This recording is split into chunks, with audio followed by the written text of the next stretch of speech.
Geceler penceremde külək danışır, senin sesin kimi içime karışır.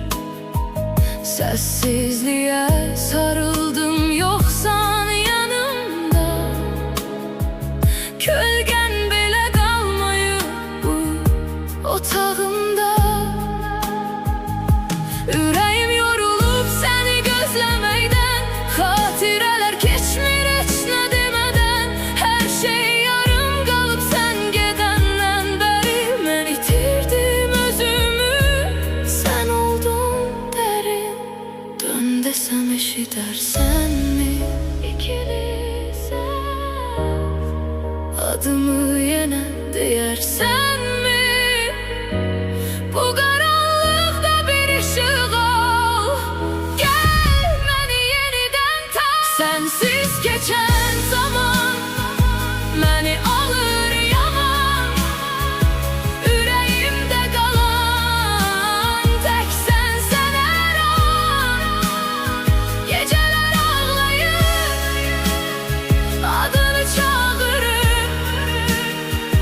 Sənsiz bu həyat mənə çox ağır.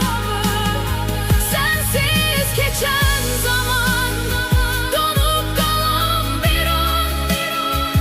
Səni axtarıram hər yerdə, inan. Qayıt bu sevgi yarım qalmasın. Sensiz heç nə tamam olmasın.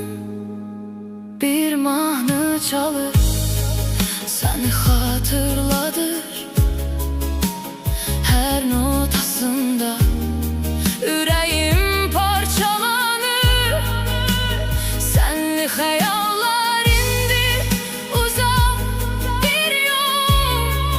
Mən isə qalmışam sənsiz bomboş. Gözlərim yollarda gəlməyəcəyini bilə-bilə.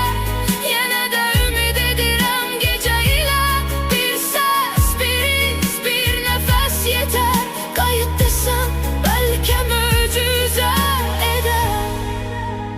Dön desəm eşidərsənmi? İkilisən, qəlbimi